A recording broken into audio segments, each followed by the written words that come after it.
So, welcome class. Now we are starting with another bulletin of the arguments for social responsibility. Now we have it maintenance of society.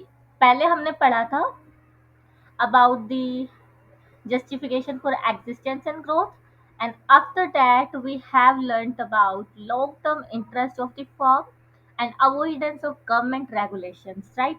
आज हम पढ़ने वाले हैं maintenance of the society. पहले book से पढ़ते हैं, then we will come to our PPT. Maintenance of society. The argument here is that laws can't be passed for all possible circumstances.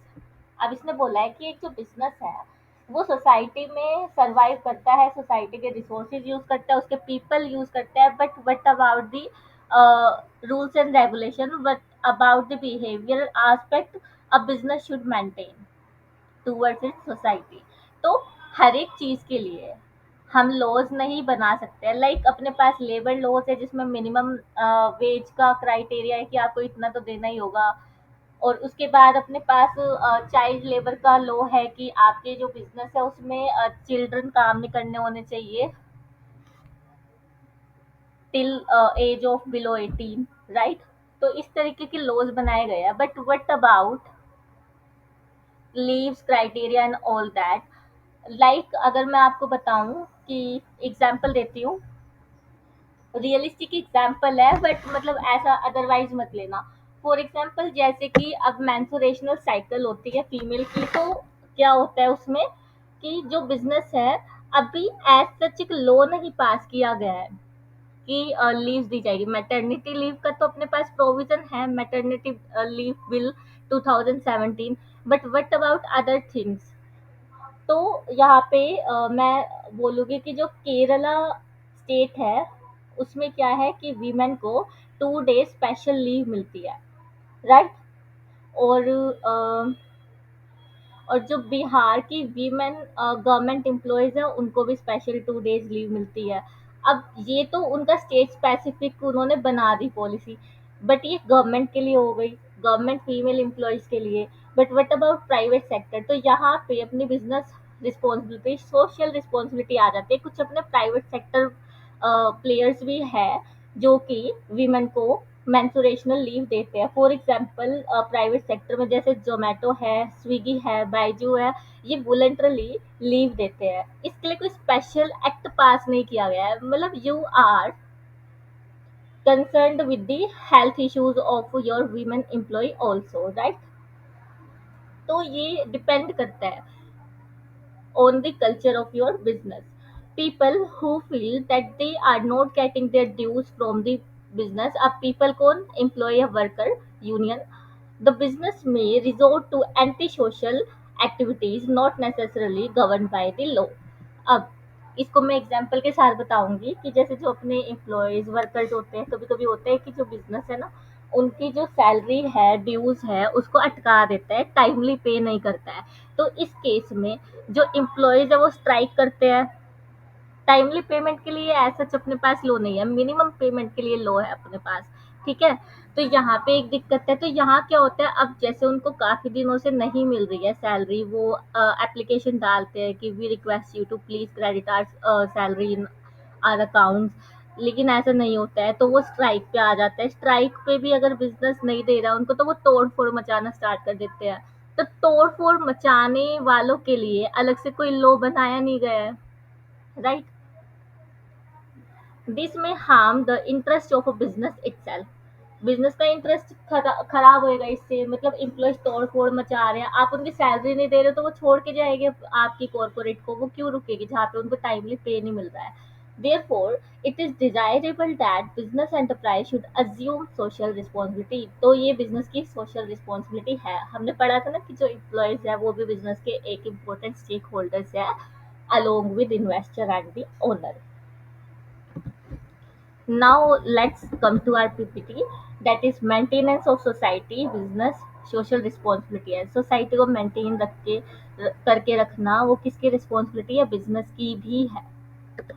तो इसमें तीन चीजें. एक तो जैसे मैंने तुम्हें मेंसुरेशनल साइकिल का एग्जांपल दिया कि जैसे लॉज हर चीज़ के लिए नहीं बना जा सकते, ये सोसाइटल मैंने एस्पेक्ट दिखाया आपको। देन उसके बाद बिजनेस एस्पेक्ट में दिखाया है कि जो इम्प्लॉयज है उनको उनके स्टैट्यूटरी ड्यूज मिल नहीं रहे हैं, सैलरी नहीं मिल रही है टाइमली, तो वो स्ट्राइक करेंगे, तोड़ फोड़ मचाएंगे। तो इस चीज़ के लिए पर्टिकुलर लॉ नहीं है कि ऐसे लोगों को हम क्या सजा दें, क्या पनिशमेंट दें। देन उसके बाद सोशल एक्सपेक्टेशन में ये है कि सोसाइटी क्या चाहती है कि जो बिजनेस है वो रूल्स फॉलो करने के लिए एक्शन ना करे, वो मतलब उसका philanthropic नेचर भी होना चाहिए थोड़ा, कि हाँ we are living in society, we have to do something for the improvement and development of the society as well. फिर वॉलंटरी एक्शन, कि वही कि ठीक है लो नहीं बनाया पर स्टिल हम ऐसा करेंगे। लाइक जो अपना टीसीएस है, टीसीएस में क्या है कि एम्प्लॉयज़ के लिए आप यहाँ पे सोसाइटी में स्टूडेंट्स के लिए स्कूल एजुकेशन इंस्टीट्यूट भी खोल रहे हो, स्किल डेवलपमेंट इंस्टीट्यूट खोल रहे हो, हेल्थ केयर सर्विसेज के लिए दे रहे हो। अब ऐसा तो कोई लोन नहीं बना है ना कि एक बिजनेस को नेसेसरली अगर वो रन कर रहा है कोई भी, तो हॉस्पिटल खोलना ही खोलना है, स्कूल्स खोलने ही खोलने हैं, एम्प्लॉयज़ को एक्स्ट्रा प्रिविलेज लीव्स देनी है, ऐसा कुछ तो नहीं बोला गया है ना, ऐसा स्पेसिफिक लॉ तो नहीं है। फिर भी जो बिजनेस एथिक्स है वो हमें क्या कहते हैं, we should be lenient to our employees, right.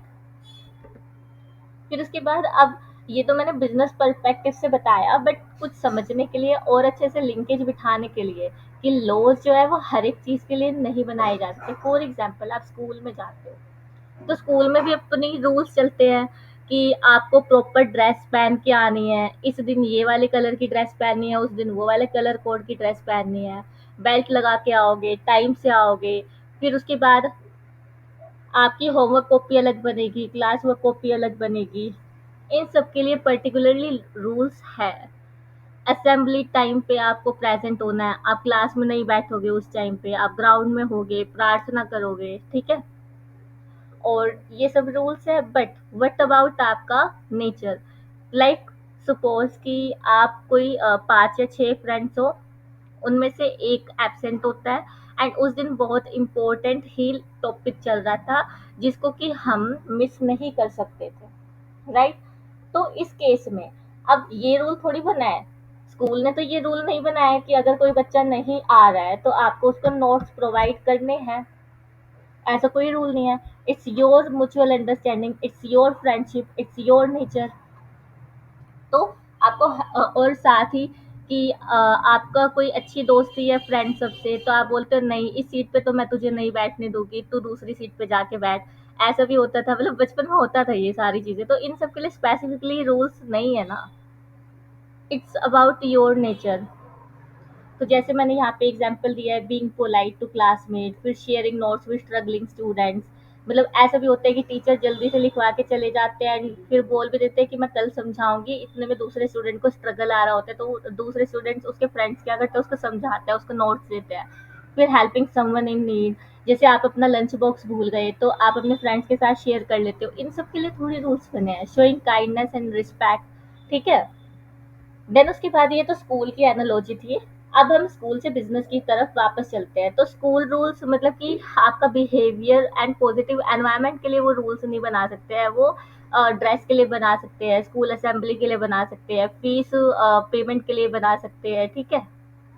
Business loss में भी आप सारे ही जो एक्शंस है बिजनेस के एक्शन, उसको कंट्रोल नहीं कर सकते, तो वॉलंटरी एक्शन आपको लेना पड़ेगा।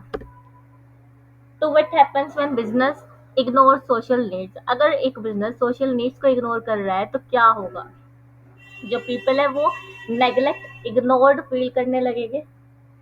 अगर एक जो बिजनेस है वो प्रॉफिट कमा रहा है ओनली, ठीक है, सोसाइटल नीड्स को नहीं देख रहा है, अब उसने प्रोडक्ट बनाया, ठीक है, प्रॉब्लम रिजॉल्व की, but now he is more inclined towards the profit.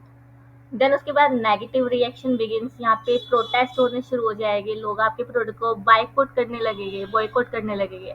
फिर बिजनेस सफर करेगा, बिकॉज कस्टमर ही नहीं होगी, रेपुटेशन लॉस हो चुकी है, तो आप प्रॉफिट का क्या करोगे, प्रॉफिट ही नहीं होगा, आपको सेल्स ही नहीं होगी, प्रॉफिट कहाँ से कमाओगे। So think about long term potential, long term prospective, not the short term happiness. अब रियल लाइफ एग्जांपल में हम देखते हैं टाटा ग्रुप। वैसे तो मैं ये इंट्रोडक्शन में बता चुकी हूँ कि जो टाटा ग्रुप है, बियॉन्ड लीगल रिक्वायरमेंट्स, जैसे कंप्लाइंस करना होता है, आईटीआर भरनी पड़ती है, टैक्स देना पड़ता है, एम्प्लॉयज की पेमेंट सही टाइम पे देनी पड़ती है, ठीक है, वो सब है। बट बियॉन्ड दैट टाटा क्या करते हैं, टाटा कंपनी इसमें वो across the India hospital and schools उन्होंने बिल्डअप कराए हुए हैं। देन डिजास्टर रिलीफ एफर्ट्स होते हैं उनके, मतलब कि अगर कोई नेचुरल कैलेमिटी ऐसी आ जाती है तो वो मदद करते हैं, सामने से वॉलंटियर हेल्प लेते हैं, ठीक है। फिर उसके बाद एनवायरमेंटल सस्टेनेबिलिटी को भी क्या करते हैं, promote. Then we have the Amul cooperative, ये अपने पास नया एग्जांपल है आज तक के सेशन में। तो अमूल कोऑपरेटिव में क्या था कि जो उनका ऑब्जेक्टिव है कि हमारी जो डेयरी है फार्म प्रोडक्ट्स की वो तो ठीक है, but we want to ensure कि जो हमारे फार्मर्स हैं उनको उनके क्रॉप्स के, उनके प्रोडक्ट्स के फेयर प्राइस मिलने चाहिए। प्लस इतना ही नहीं, उनको वो क्या करते हैं, स्पेशल ट्रेनिंग एंड सपोर्ट भी देते हैं, सो दैट वो स्किल्ड तो है बट उनको और अच्छे से एजुकेट किया जाए तो वो अपनी स्किल प्लस एजुकेशन दोनों से और ज़्यादा इम्प्रूवमेंट ला सकते हैं। फिर उसके बाद सोशल स्टेबिलिटी, यानी जो फार्मर एक्सप्लॉइटेशन है वो रुक सके। लाइक ऐसा होता है कि जो बड़े प्लेयर्स होते हैं वो फार्मर का सोचते नहीं है, प्रॉफिट का सोचते हैं कि हमें पीछे से रॉ मटेरियल भी कम दाम में मिल जाए और हम उसको बेच भी हायर प्राइस में दें, राइट। तो ये एक बात है। तो अमूल कोऑपरेटिव जो सोसाइटी है अपनी, वो फार्मर के लिए काम करती है, मतलब अपने लिए तो काम करती है बट वो ध्यान रखती है कि जो उसके फार्मर्स है, सप्लायर्स है of the raw material of the milk product, वो क्या रहे, सेफ रहे, उनको फेयर प्राइस मिले, ट्रेनिंग एंड सपोर्ट मिले एंड सोशल स्टेबिलिटी रहे। देन उसके बाद we have Infosys. Infosys is also like कि वो रूरल एजुकेशन को प्रमोट करते हैं। अब इसमें भी अपने पास लो नहीं है, ये एक बिजनेस एथिक्स की भावना है, ठीक है।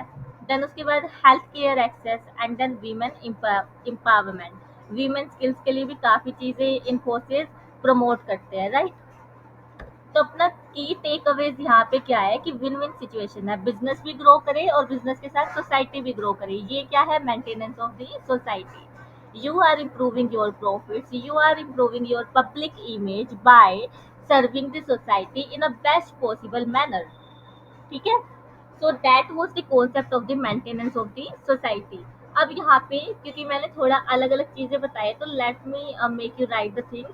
हमने किसका एग्जाम्पल लिया, Amul cooperative society, then Tata for education, Tata and Infosys for education, healthcare and women empowerment, right? Then उसके बाद हमने आपको समझाने के लिए क्या एग्जाम्पल दिए, स्कूल लेवल एग्जाम्पल में डिसिप्लिन के लिए कि डिसिप्लिन के रूल हो सकते हैं but rule can't be made for the behavioural aspect.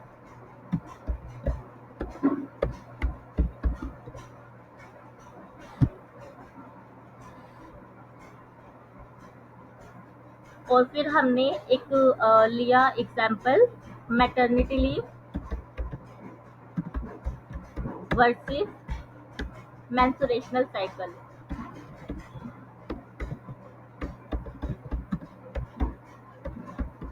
ठीक है। So that was from my side. Next session में हम availability of resources with business, इस पॉइंट को कवर अप करेंगे। आई थिंक यहाँ पे चीज़ें समझ आ गई है। समराइज कर देती हूँ कि मेंटेनेंस ऑफ सोसाइटी में कि ऐसा पॉसिबल नहीं है कि जो गवर्नमेंट है हर एक एक्शन के लिए क्या लेके आए, रूल लेके आए। तो यहाँ पे वॉलंटियर एक्ट भी होना चाहिए बिजनेस कम्युनिटी के लिए कि हम सोसाइटी के लिए कुछ करें, ठीक है। तो रिवाइज करके आना, then we will have a look at another points which are being left.